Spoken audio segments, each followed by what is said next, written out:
Good morning. Welcome to Walking Boxing. It is Tuesday, September the 2nd, 2025.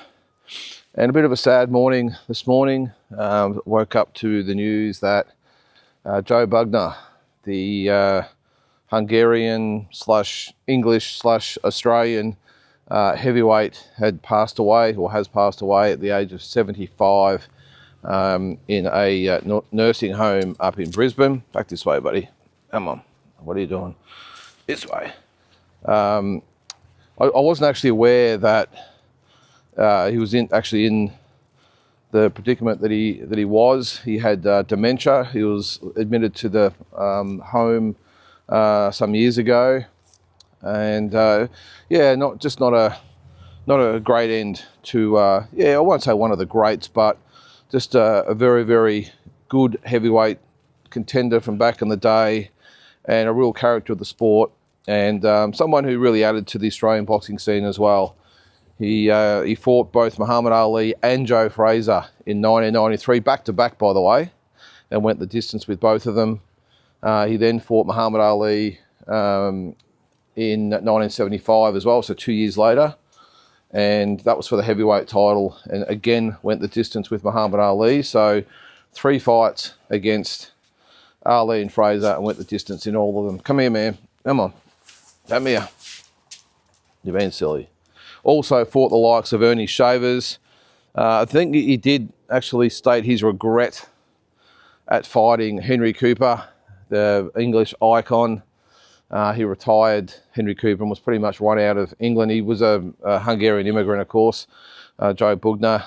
His parents fled Hungary when it was occupied by the Nazis, and they went to England, and of course that's where his career was. And after he beat Henry Cooper, he did lose not long after that to Stephen Tankstead. Stephen Tankstead, I should say, would actually go on to fight Michael Spinks for the IBF heavyweight title in 1986, but Joe Bugner moved to Australia in 1984, and he was actually one of the commentators for Barry Michael and Lester Ellis, the junior lightweight world title fight in 85, and he must have got the bug probably after doing that, I don't know, but he then moved to Sydney and decided to make a comeback under Johnny Lewis.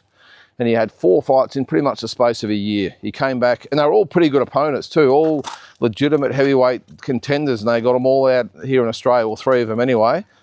But he fought James Quick Tillis first, which was probably a smart fight for him. James Quick Tillis was a journeyman, but always gave a good account of himself, and Joe beat him. Then only a couple of months later, he beat David Bay, who'd fought Larry Holmes for the heavyweight title a couple of years earlier as well. Beat him, and I think it might have been 6 months after that, he then fought Greg Page, former WBA heavyweight champion, very, very good fighter. He'd also been in the ring with most of the top heavyweights at the time and beat him, and set himself up with a massive English fight with Frank Bruno. I'm not sure whether it was at Wembley or whatever, but it was in London. And of course, he was public enemy number 1. Not only was he the guy that beat and retired the beloved Henry Cooper, but now he's obviously also fighting under the green and gold banner of Australia, or the Australian flag. And so that made him public enemy number 1. And he was stopped, I think, in the 10th round from memory, 10th or 11th round. And Frank Bruno would then go on to fight Mike Tyson for the heavyweight title a year or so later. And I think that was it for Joe for about 8 years, and then he came back and fought predominantly just here in Australia against sort of domestic level fighters. And I think he did win the Australian heavyweight title as well during that period. So look, it's a real shame to lose Joe. I met him probably about 30 years ago when I lived up on the Gold Coast for a year. And I'm sure he'll be remembered as one of the great characters and very, very good fighters in boxing history. So rest in peace to Joe Bugner. Well, just speaking of Frank Bruno, on this day, he actually won the WBC heavyweight title. I'm pretty sure, what year was it? I think I had it, I can't remember what year it was. I can look it up here. Where is it? 95, it was, 1995. He beat Oliver McCall for that WBC heavyweight title, and then, of course, the next year he would lose it to Mike Tyson by third round knockout. The second time he'd been knocked out by Iron Mike. So that was, I'm pretty sure it was in England. Would have been a great moment for Frank. He had a lot of ups and downs, Frank.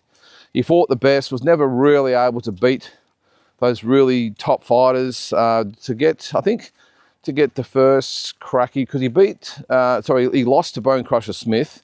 Then he come out and knocked out Harry Coetzee in one round in England to set up another fight. And then, of course, he fought Joe as well. But he also lost to the likes of Lennox Lewis as well. So not really, like, he was a very, very good heavyweight, but geez, very, very, what's the word for it? Robotic, I suppose, was Frank Bruno. Very limited, but geez, had the physique from hell, didn't he?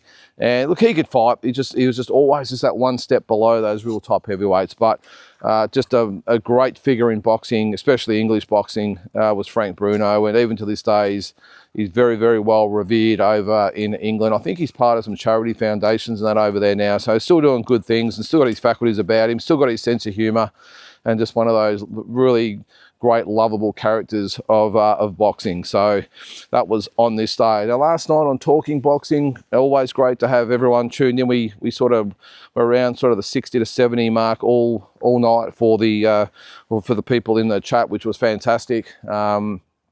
We always get, 450, 500 people that watch it overall, and maybe another 100 that listen to it on Spotify. And it's, as I say, pretty much every week, really appreciate it. And I love the banter. Last night was probably more about Canelo and Crawford. A little bit one-sided, though. Our Team Batman Boxing, very, very vocal in that Canelo will make easy work of Crawford. Normally has Glenn in the chat, who gives as good as he gets. Last night it was Drew, I think, that took up the challenge, and everyone sort of went back and forth about Canelo and Crawford. And what I said was, this is what makes this a super fight, when people are so passionate about who is going to win and why, and it's so split down the middle.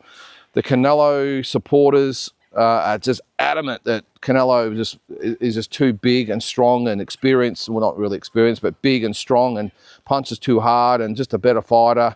The Crawford supporters are all about, well, this Bud is so great with his hands and feet, and the weight's not going to be a problem. And because everyone's so passionate and it's so divided, and everyone makes such good arguments, again, this is what makes this a true super fight, when everyone is so sort of invested in it. And what are we, less than 2 weeks away now? So this is where it really starts to heat up. Of course, everyone's doing YouTube previews, and all the internet sites are all over it. And as I said yesterday, I'm actually really looking forward to getting over there and just experiencing the hype. I was in Vegas for Mayweather and Pacquiao.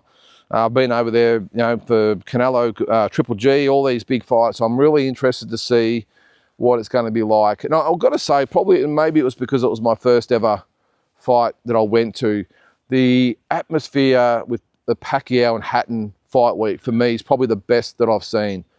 Again, it's probably because it was my first one. I was all excited, and going to all the events of the week, and just seeing the excitement on fight night. Maybe that was why. But I just remember the English fans everywhere over Vegas singing and chanting and banging their drums, and just pretty much taking over Las Vegas. And also, lots of Filipinos everywhere, and just general fight fans out there that really, they were supporting one or the other, but weren't Filipino, weren't English. They were people like me who were just there for the fight. And I just remember being so excited during fight week. It was fantastic. But that's what I'm interested to see over there, whether this has that sort of buzz about it. It remains to be seen. But we are, as I said, less than 2 weeks away, and can't wait to get over there next Monday that we leave. So what else are we talking about? That pretty much dominated everything. I know, actually, that probably brings me to my... Well, actually, I'll get a bit of Aussie news before we get into some of the other stuff.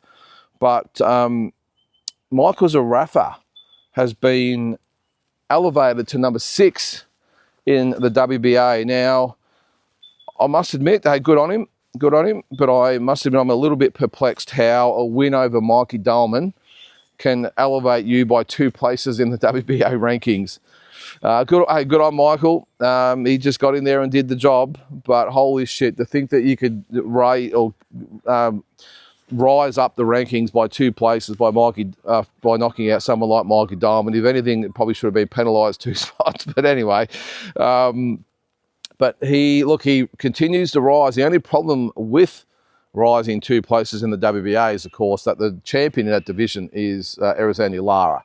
And I don't think Erislandy Lara would even sort of get out of bed to go fight, or to even bother training to fight Michael after what he did the first time. And there's no way Michael's going to get another shot at him. Lara doesn't look like he's going anywhere at the moment, so it's probably going to have to look at alternative belts. And the only other one that sort of makes sense is Janibek Alimkhanuly, and I'll be honest, I think that probably ends the same way as the Lara fight. But and Carlos Adames is probably not much easier either.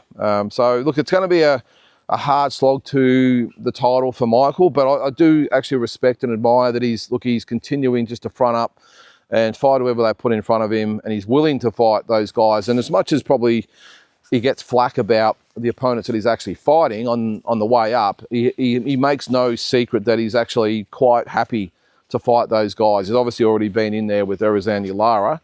I'm not sure I've heard him actually publicly say, but I'd have no doubt that he would be happy to fight Janibek Alimkhanuly. I think he'd be definitely happy to fight Carlos Adames. So one of those guys will probably eventually be put in front of him.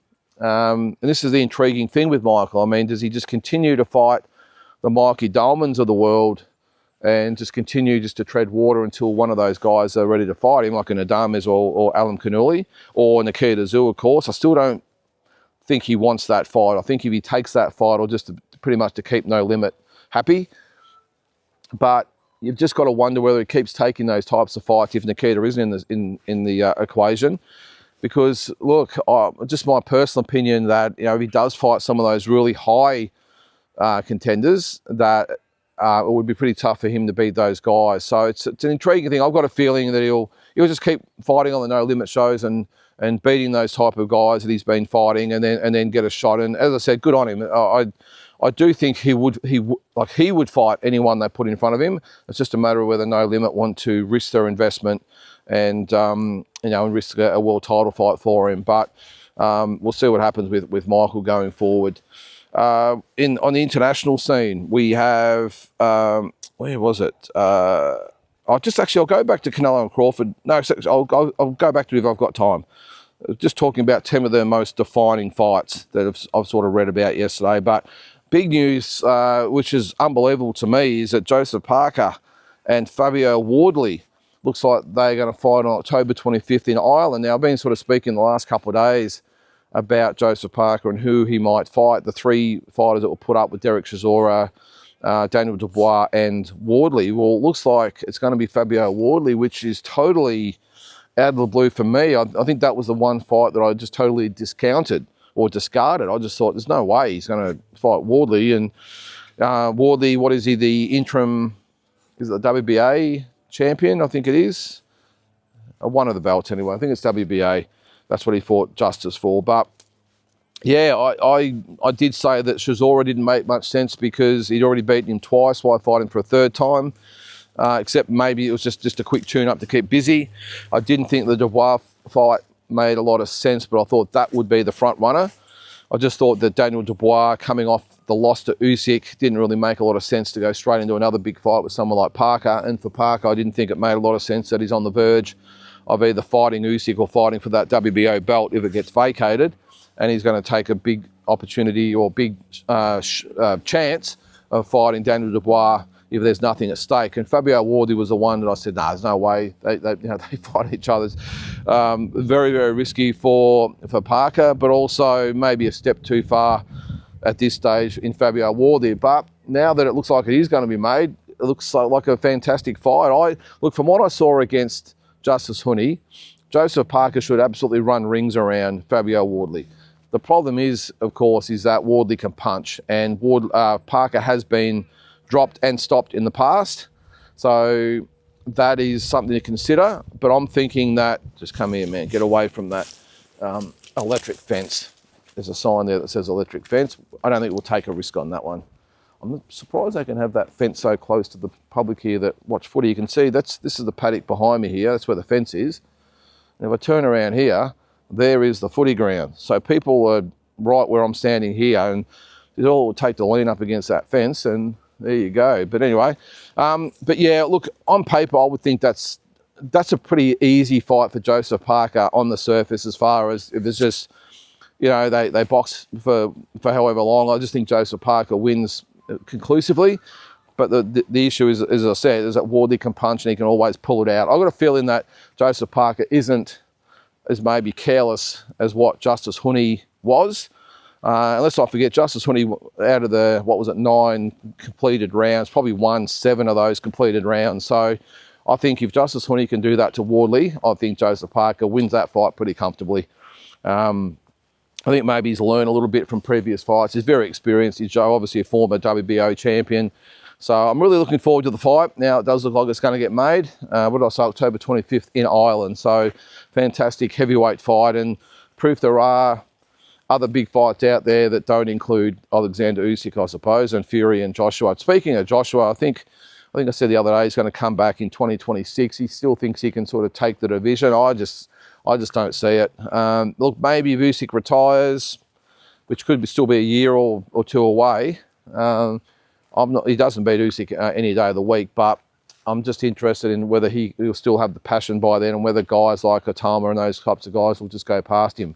I'll tell you what, which could be a potentially massive fight though in England though, is Joshua and Otama. If Joshua can't get a big fight with Fury or any of these other guys, and Otama has another couple of good wins, could he be tempted to fight Moses Otama in a massive English fight? And if he gets beat, well, he walks away with probably $20 million, who cares, or 30 million, whatever it might be, probably more.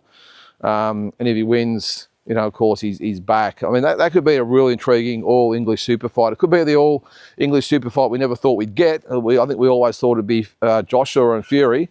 But geez, I tell you what, and then we got Dubois and Joshua, of course, but could it be maybe Moses Otama is the fight with Anthony Joshua? Be a hell of a fight, but he's got to get past Wardley first. And yeah, a really good I was going to say all-English fight. It's not, is it? Because Joe's a Kiwi, but you know what I mean. Just a really good heavyweight fight that I think will be extremely good to watch. And the other one I saw was Manny Pacquiao. Looks like he's going to go away from the rematch with Mario Barrios, and it looks like he's going to fight Rolly Romero instead. Well, that's the way they're looking. So I don't mind the fight. I don't mind that he's already fought Mario Barrios. I think he was very unlucky not to get that decision, but rather just go back for the second go. And I don't think that many people are that interested in the first fight, let alone a second fight. I wouldn't have thought. I think a lot of them are back on the Manny train. Don't worry about that. But I think they would like to see him with a fresh challenge. And I think Rolly Romero really is that great dance partner for Manny Pacquiao. I mean, Barrios, to his credit, was very well spoken before the first fight, but didn't really say anything controversial. Not that you can really say anything about Manny, can you? But it was just very low key. I think we'd get a different type of fight with Rolly Romero as far as a build-up goes. I think it'd be a lot more colourful, of course. I think Manny would play off that as well. I don't think he could probably be able to stop laughing at Rolly Romero, if I'm being honest. But I think the fight itself would be entertaining. I think Romero would actually have a bit of a crack at Manny. I think that's a very, very winnable fight for Manny Pacquiao. I think if I had to pick one, and they are looking to do this by the end of the year, by the way, at the MGM Grand, I think in December, I would think that it would be an entertaining scrap, and I think it's a fight that Manny Pacquiao definitely could win and will win. I still don't know how Rolly Romero has managed to get as far as he has. I mean, hey, full credit to him. What is he, 2-time, is it an interim champion? Or is he now the full champion at welterweight? I'm not sure, but he definitely brings something that the others or some other fighters don't. But as I said, I don't know how he's gotten this far. But I think it would be an entertaining build-up, an entertaining fight. And I think at the end of it, Manny Pacquiao would be the WBA welterweight champion. So let's hope it happens. I mean, I don't know. I'm not sure what you guys think, whether you'd prefer to see him have a rematch with Barrios. But I must admit, I was a little bit I was a bit ho-hum about the first fight, and I'm even more ho-hum now. I don't want to see a rematch.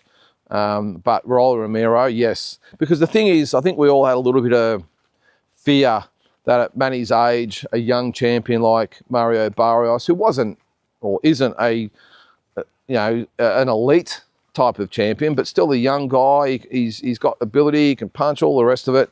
I think we're all a little bit worried about his welfare.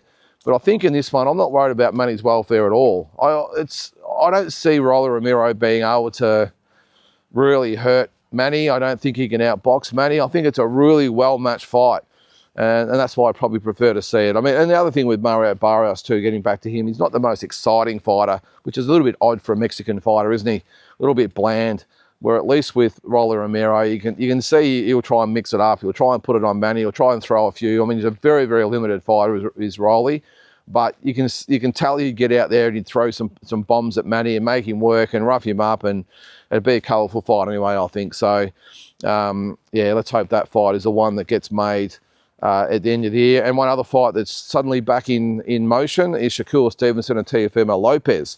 Apparently, there's talks that it will be in January for the 140-pound, WBO belt. So it gives Shakur Stevenson an opportunity to be a 4-weight world champion. I love that fight too.